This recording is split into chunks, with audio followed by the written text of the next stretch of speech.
Olá, boa noite a todos e todas. Eu sou Rodrigo Moraes Leite e passei por aqui para poder responder a dúvida do Daniel.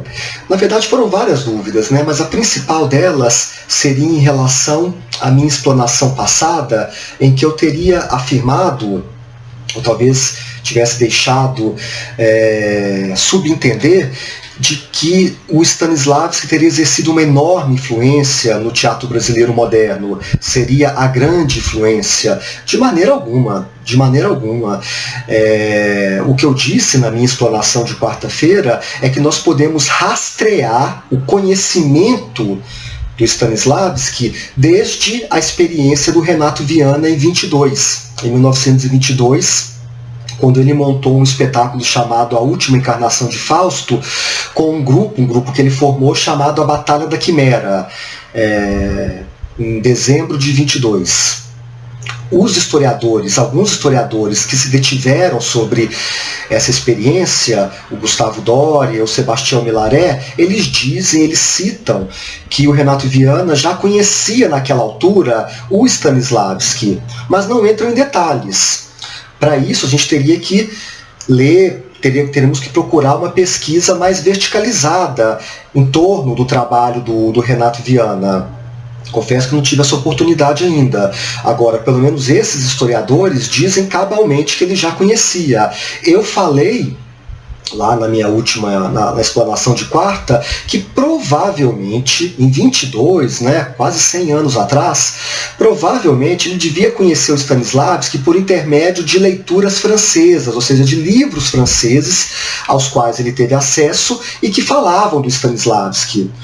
O Stanislavski, naquela altura, já era alguém famoso no teatro ocidental, já havia excursionado pelos Estados Unidos, uma excursão muitíssimo bem sucedida, e os Estados Unidos, claro, é a nação mais poderosa do mundo, já era naquela época, então o poder de projeção, quem se dá bem lá ganha uma projeção gigantesca, sem dúvida alguma.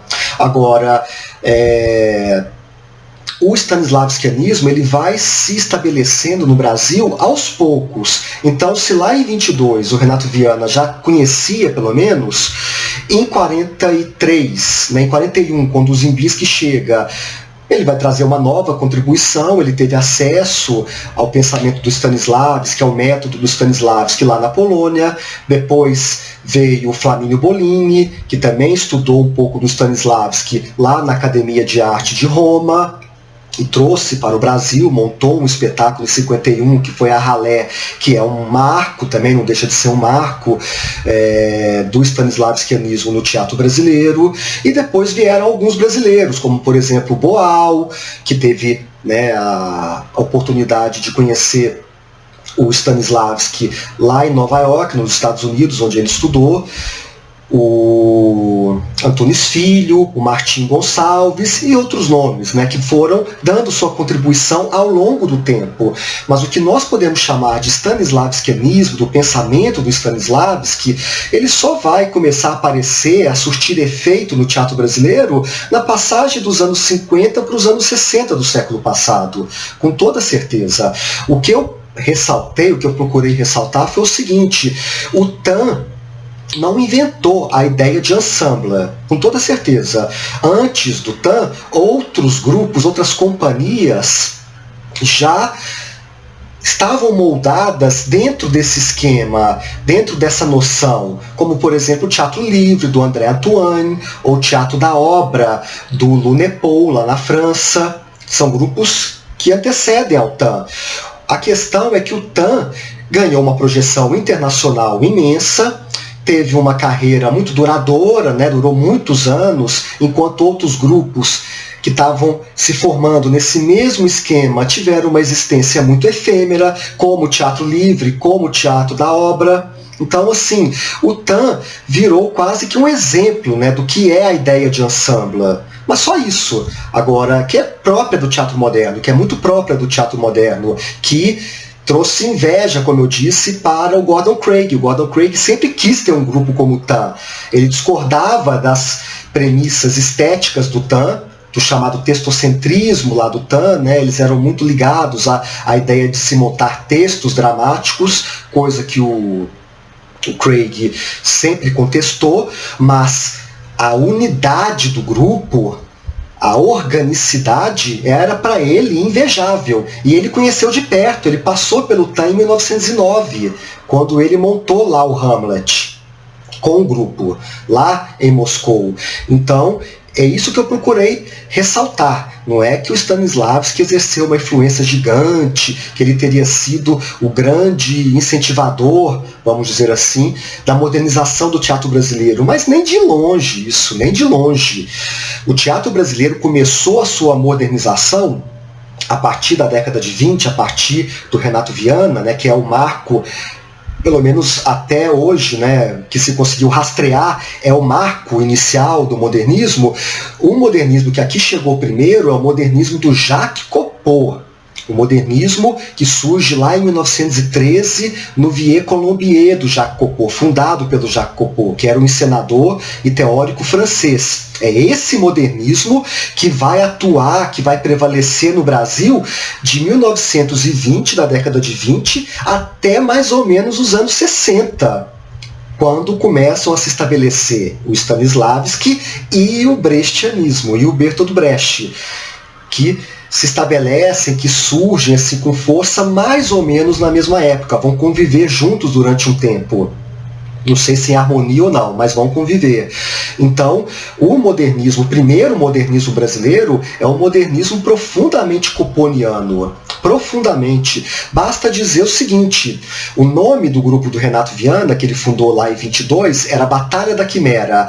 Esse grupo, esse nome, é uma homenagem a um grupo francês, fundado pelo Gaston Batti, que era um discípulo do Coupeau. É bom deixar isso claro. E esse grupo, eu não sei se a pronúncia é exatamente essa, mas se chamava Compagnon de la Quimère. Acho que é assim que se pronuncia.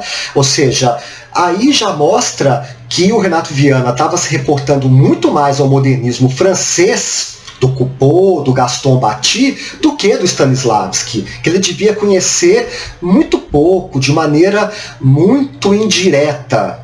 Então, acho que é bom deixar isso bem claro, assim, para que não haja dúvida. Não estou afirmando de jeito nenhum que o Stanislavski exerceu uma enorme influência, que ele foi a mola mestra do modernismo teatral brasileiro. Nem de longe. Se há uma mola mestra, se existe um teórico, um encenador que vai ser, de fato, uma influência muito grande nos primeiros anos, nas primeiras tentativas de modernização, lá com o Renato Viana, depois com o Teatro de Brinquedo, que é de 1927, do casal Eugênio e Álvaro Moreira, depois com os Amadores do Rio e de São Paulo, Teatro do Estudante do Brasil, os Comediantes, enfim, todos esses grupos, né, pioneiros da modernização do teatro brasileiro, eles se reportavam quase sempre ao Copeau, ao Jacques Copeau. Okay? O Stanislavski vai entrando aí lentamente, devagarzinho, por intermédio desses nomes que eu citei, até o momento que ele mais ou menos se estabelece, né? O Stanislavskianismo se estabelece. Alguns marcos são a montagem de Arralé, do Flamínio Bolini, lá no TBC em 51, e depois nós podemos citar a famosa montagem dos Pequenos Burgueses, do Zé Celso, que é de 63. Então, vejam só, entre 51 e 63 é que, de fato, o Stanislavskianismo vai se estabelecer aqui no Brasil com mais força. Se nós lembrarmos que o modernismo, que já existia modernismo teatral aqui desde 22, com a experiência do Renato Viana, demorou 30 anos para ele se estabelecer. É muito tempo. Né? Não deixa de ser muito tempo. Com relação àquela outra pergunta da censura, do fato do sistema stanislavskiano ter sofrido censura, né, e da relação com Brecht, vamos lá, vou tentar explicar da melhor maneira que eu possa. O Stanislavski, ele começou a sofrer censura para valer mesmo no final dos anos 20 e início dos anos 30, quando uma associação lá da Rússia revolucionária, lá dos tempos de Stalin, chamada Associação Russa de Escritores Proletários, começou a ganhar muito poder no final dos anos 20 e início dos anos 30, que vai desembocar no chamado realismo socialista. que é da década de 30, de meados da década de 30. É nesse período que o sistema começa a sofrer ataques ideológicos. Vai ser chamado de esotérico, de metafísico, de idealista. Tanto é assim que o Stanislavski teve que mudar alguns conceitos. Por exemplo, o si mágico, né, ele vai virar o si criativo. A memória afetiva vai virar a memória emotiva. Ele vai ter que adaptar, ele vai ter que mudar alguns conceitos, porque senão ele seria perseguido. E não foi só ele, foram vários artistas. O Meyerhold vai acabar sendo morto por conta dessa política de repressão estética, que ocorre aos poucos entre as décadas de 20 e 30 na União Soviética, e depois se estabelece como política de Estado com o chamado realismo socialista. Então, é a partir daí que o sistema vai sofrer esse ataque ideológico. Nessa época, o Brecht já estava em plena atuação. A carreira do Brecht começa em 1919, quando ele escreve a primeira peça dele, que é Baal. Alguns dizem que é a segunda, porque ele tem uma peça anterior, pequena, de juventude, chamada Bíblia, ou a Bíblia. Mas enfim, podemos colocar essa como a primeira, o Baal, né? Que foi montado em 23, se não me engano. Ali começa a carreira do Brecht. E ao longo, né, da década de 20, ele vai se politizar cada vez mais. Ele vai tomar contato com a obra do Karl Marx, vai se tornar um marxista, e uma peça que seria assim, um divisor de águas, a peça que de uma certa forma inicia aquilo que ele vai chamar depois de teatro épico dialético, que é Um Homem é um Homem, é uma peça de 27, que ele escreveu e acho que foi montada em 27. Então, esse Brecht mais político, né, mais partidário, ele surge aí, a partir de Um Homem é um Homem, embora toda a obra dele tenha uma carga política muito forte. Esse Brecht anterior, que alguns chamam de Brecht expressionista, que é o Brecht do Baal, do Tambores na Noite, do Luz nas Trevas, já era muito político. Mas o marco mesmo do teatro épico, disso que ele vai chamar de épico dialético, seria Um Homem é um Homem, que é uma peça de 27. E a partir daí, toda a obra do Brecht vai ter uma carga política muito forte. Com toda certeza virão as peças de aprendizagem, que é mais ou menos também aí do início dos anos 30, né? Voo sobre o Oceano, a peça didática de Baden-Baden sobre o Acordo. Então, o Brecht estava em plena atuação lá na Alemanha até 33, claro, porque em 33 o Hitler assume o poder e ele é obrigado a fugir, porque ele era um dos inimigos do regime, sem dúvida alguma. Mas até 33 ele estava em plena atividade, fazendo lá o seu teatro, e com muito sucesso, né? A Ópera dos Três Vinténs foi um sucesso gigantesco, que é dessa época também, dessa passagem dos anos 20 para os anos 30, um sucesso estrondoso.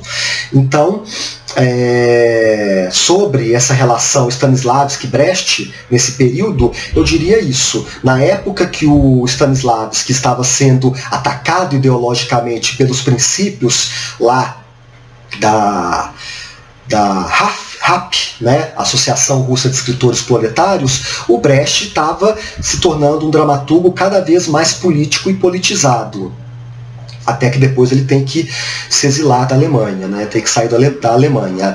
Pois bem, um rápido paralelo entre o Stanislavski e o Brecht no Brasil.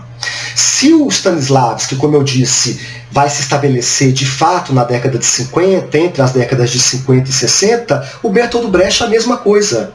A mesma coisa. A primeira montagem de um texto brechtiano é de 45. Foi uma montagem de Terror e Miséria no Terceiro Reich, que aconteceu em São Paulo, uma montagem amadora, em 1945. A primeira montagem profissional foi de quem? Do Flamínio Bolini, aquele mesmo que havia implantado o sistema, né, o método Stanislavski lá no TBC. Ele é que fez a primeira montagem profissional de um texto do Brecht, que foi A Alma Boa de Setsuan, no Teatro Maria della Costa, para a companhia dela, com o Eugênio Kusnet no elenco. É bom lembrar isso. Outra curiosidade, né? O Eugênio Kusnet, que supostamente seria um ator stanislavskiano, estava na primeira montagem profissional de um texto do Brecht no Brasil. Não é? Durante um bom tempo, pessoal, o stanislavskianismo e o brechtianismo vão andar juntos, vão andar de mãos dadas no teatro brasileiro, exatamente nesse período final dos anos 50 e início dos 60. Basta dizer o seguinte: Vamos pegar o exemplo do Teatro Oficina. Em 63, o Teatro Oficina montou Pequenos Burgueses, supostamente uma encenação bem stanislavskiana, né, dentro daquele naturalismo que ele implantou com as montagens do Tchekhov e do Gorky. Então, seria um marco.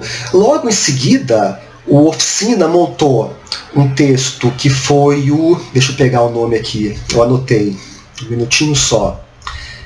Que seria o Andorra, do Max Frisch, que já apresenta elementos do Brecht. Ou seja, de acordo com os historiadores do Teatro Oficina, o Fernando Peixoto, o Aymar Labach, esse espetáculo, Andorra, do Max Frisch, né, direção do Zé Celso, que é de outubro de 1964, representaria a passagem de uma estética, de uma tradição stanislavskiana para uma brechtiana. Era um espetáculo híbrido que apresentava as duas estéticas, vamos dizer assim. O próximo espetáculo, outro espetáculo montado pelo Oficina, que foi Os Inimigos, outro texto do Gorky, a mesma coisa. Ele também tinha elementos do Stanislavski e do Bertolt Brecht. Aos poucos, o Oficina vai se brechtianizando, que vai desembocar em espetáculos como, por exemplo, O Rei da Vela e, principalmente, A Vida de Galileu. 67 e 68. Percebem? Então, o Oficina produziu dois espetáculos híbridos, dois espetáculos que misturavam Stanislavski e Bertolt Brecht. Um de 64, outro de 65, Andorra e Os Inimigos. Pensem no espetáculo como, por exemplo, Arena contra Tiradentes, do Teatro de Arena, de 67. A mesma coisa. Você tinha ali, né, o stanislavskianismo representado no protagonista, no personagem principal, que foi concebido de acordo com o método Stanislavski, essa coisa da vivência, né, de você quase que encarnar o ator, a personagem, perdão, do ator encarnar a personagem para obter o máximo de empatia com o público. O Boal achava que isso era necessário, o Boal que dirigiu o espetáculo, enquanto todo o restante do elenco atuava de maneira distanciada, fazendo coringa. De vez em quando eles saíam da personagem para poder narrar, para fazer o famoso coringa, o sistema coringa. Então, é outro exemplo de espetáculo misto. Percebem? Então, essas duas estéticas no teatro brasileiro vão conviver lado a lado durante um bom tempo, nesse período, como eu disse, de final dos anos 50 e início dos anos 60. Ok? Espero ter sido útil. Qualquer coisa, estou aqui à disposição, tá? Muitíssimo obrigado a todos e todas e uma boa noite.